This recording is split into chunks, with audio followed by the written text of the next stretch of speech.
अस्सलाम वालेकुम दोस्तों, उम्मीद है कि आप सब खैरियत से होंगे। मेरी पहली रिक्वेस्ट ये है कि चैनल को सब्सक्राइब और फ्रेंड्स से शेयर ज़रूर कीजिएगा। साथ ही साथ वीडियो पसंद आए तो लाइक भी कर दीजिएगा और मेरे फेसबुक पेज को भी फॉलो कीजिएगा। उसका लिंक इस वीडियो के डिस्क्रिप्शन में पड़ा है। तो यहाँ पर मैं बताने जा रहा हूँ आपको डेली वेजर्स और एसपीओज़ के रिगार्डिंग। यहाँ पर एक बहुत ही अच्छी बात कही है, मेरे बारे में एक अच्छी बात छड़ी है। चलो इस वीडियो क्लिप को देखते हैं। हमारे डेली वेजर हैं, कोई 200 की तनख्वाह लेता है, कोई 500 की। आप उस पर नहीं लड़ रहे हो, आप स्कोर करना चाहते हो कि उमर अब्दुल्ला या ये हुकूमत कैसे कमजोर होगी। सीट नहीं मिलेगी, कोई फर्क नहीं पड़ता है। नदीम कॉलेज को नहीं मिलने दो, आपको अगर नहीं फर्क पड़ता है, मुझे कौन सा फर्क है। किसको पड़ी है तुम्हारी स्टेट की? तुमने इतना जलील किया कौम को। श्रीलंका वालों को यहाँ जमीनें दे रहे हैं। जब इलेक्शन कराए हमने जी, हिस्टोरिक मूवमेंट इलेक्शन कराए। कोई कौन सा एहसान किया? No historic movement, disaster in disaster. अरे हमने कोर्ट में जाके इलेक्शन कराया, वो भी यूटी में, और हम कहेंगे हिस्टोरिक मूवमेंट है। मैंने कहा भैया तू भी रो रहा है, मैं भी रो रहा हूं, लेकिन आप मोदी जी के डर से नहीं बोलते हैं।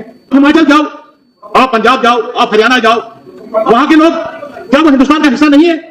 हरियाणा का आदमी, हरियाणा की गवर्नमेंट पाबंदी लगाती है प्राइवेट सेक्टर में, लोगों को काम करने नहीं देने जाते, हम बाहर से नहीं आने चाहिए। लेकिन जम्मू कश्मीर वाला, तुम्हारी बाजी भी जाएगी, तुम्हारा जमीन भी जाएगी। मेरे घर के सामने हरियाणा के 4 लोगों ने 4 करोड़ की योजना बनाई है। वो 4 और 4 को लाएंगे और 40 और एक दिन लोग ढूंढते फिरेगा मैं कहां हूं। सुनो सुनो सुनो, सुनने की हिम्मत रखो, सुनो हिम्मत रखो, सुनो हमें सुनने की हिम्मत रखो।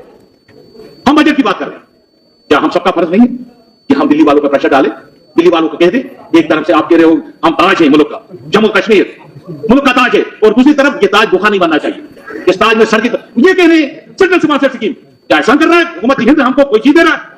अगर वो एहसान कर रहा है, वो एहसान नहीं कर रहा है। मोदी जी की स्कीम, मोदी जी का आधार से दे रहा है। मोदी जी इस मुल्क का प्राइम मिनिस्टर है, उसको देना है, उसको हर रियासत चलानी है, उसको उस गरीब को भी देखना है जो भूखा मर रहा है, और उस आदमी को भी देखना है जो बीमार है। आप कह रहे हो क्या दे दिया? मैंने उसको मैं कहा है, हमारे डेली वेजर हैं, कोई 200 की तनख्वाह लेता है, कोई 500 की। आप उस पर नहीं लड़ रहे हो, आप स्कोर करना चाहते हो कि उमर अब्दुल्ला या ये हुकूमत कैसे कमजोर होगी। सीट नहीं मिलेगी, कोई फर्क नहीं पड़ता है। नदीम कॉलेज को नहीं मिलने दो, आपको अगर नहीं फर्क पड़ता है, मुझे कौन सा फर्क है। आप भी पीछे जा रहे हो, मैं भी पीछे जा रहा हूं। आपकी सड़क नहीं बनेगी, मेरी भी नहीं बनेगी, और आप अपनी सड़क, लेकिन कम से कम मुझ में तो एहसास है, मैं चला रहा हूं, मेरी सड़क बनाओ। ये लोग ढोल बजा रहे हैं, सड़क नहीं बननी चाहिए। अरे पहली कौम देखी मैंने, दुनिया की पहली प्रजाति देखी जो कह रहे हैं हमारी सड़क भी नहीं बननी चाहिए, हमें बिजली भी नहीं मिलना चाहिए, हमें कुछ नहीं मिलना चाहिए। स्टेट भी ले जाओ, बाजरी भी ले जाओ, पानी भी ले जाओ, बिजली भी ले जाओ, और हम तालियां बजाते रहेंगे। हमारे पास क्या रिसोर्सेस है? हमारे रिसोर्सेस एक पावर है। 47 से लेकर अभी तक हमने सोचा कि हम अपना पावर यहां बढ़ाएंगे, पावर पैदा करेंगे, और उससे हम पैसा कमाएंगे और यहाँ की तरक्की करेंगे। लेकिन गवर्नमेंट ऑफ इंडिया ने कभी हमें गारंटी नहीं दी। लाया है इसमें बहुत सारी चीजें। मुझे याद है सजाद साहब यहाँ से चले गए, मुझे एक दिन कहा मैं मानता हूं, मैंने कहा क्या मानते हो? उमर अब्दुल्ला को मानता हूं। मैंने कहा किस बात पे मानते हो? कहा मेरा लाख इख्तिलाफात उनके साथ, लेकिन अपने टेन्योर में इसने जो पावर पे किया था, बिजली पे जो इन्होंने रिफॉर्म्स लाए थे, अगर वो आगे चलते रहते तो आज शायद ये रियासत किसी के आगे हाथ फैला के नहीं होगी। तो ये रियासत अमीर होगी, हम सबके लिए होगी। आपने कह रहे हो लाडली बेटी, किसी ने कहा क्या कमाल किया, 50 वो आप जानता है, दिन में 50 फोन आते हैं जिसकी बेटी के लिए मुझे 10,000 रुपया दे दो, बेटी की शादी। आपके लिए भी आते हो, आप भी नहीं, हमारे लिए। और उसको 75,000 मिला, 25,000 बढ़ गया, 5 मिनट क्या फोन करेगा? तकरीर मेरी तकरीर नहीं, उसके लिए लड़ना चाहिए। हमारे टेलीविजन है, हमारे टेलीविजन है 200 रुपया कहीं 100 रुपया लेते हैं। आप मुझे बताइए, उनके लिए कम से कम मिनिमम वेज हमें देना चाहिए। हमें अगर हम उनको मिनिमम वेज भी नहीं दे सकते तो फिर हम नाइंसाफी करेंगे।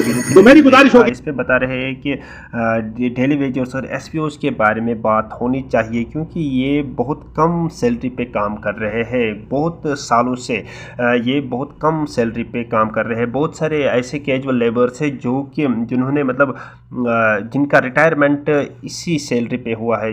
मतलब इन्होंने 30 रुपये 15 रुपये पे भी काम किया है। तो आने वाले इस वक्त 2025 में भी इनकी ये जो सैलरी की बात करेंगे, बहुत ही कम सैलरी इनको दी जाती है। ये है कि एसपीओज़ और डेली वेजर्स की जो सैलरी है उसको इंक्रीज़ करना चाहिए, क्योंकि हमारे पास अगर हम देखेंगे डेली वेजर्स की हम बात करेंगे 61,000 हमारे JNK में डेली वेजर्स है, और 36,000 एसपीओज़ है हमारे JNK में। तो इनका अगर हम बेसिक सैलरी देखेंगे 9,000 इनको दिया जाता है। तो आज 9,000 में क्या आता है? अगर हम देखेंगे इनका बेसिक सैलरी कम से कम 12,000 होना चाहिए, ताकि ये भी अपनी फैमिली की अच्छी से देखभाल कर पाएंगे। तो अभी का यही नया अपडेट था कि यही कि डेली वेजर्स और ये जो एसपीओज़ है इनकी सैलरी को इंक्रीज़ करना चाहिए। इसके साथ साथ आंगनवाड़ी सेंटर्स के जो मुलाजिमिन हैं इनकी सैलरी भी इंक्रीज़ होनी चाहिए। इसी तरह से कुक्स है, इनकी सैलरी भी इंक्रीज़ होनी चाहिए। बहुत सारे ऐसे कैजुअल लेबर्स हैं इनकी सैलरी इंक्रीज़ होनी चाहिए। तो यही अभी का नया अपडेट था। तो अगर वीडियो पसंद आया होगा लाइक शेयर ज़रूर कीजिएगा, साथ ही साथ सब्सक्राइब भी कर दीजिएगा। बाकी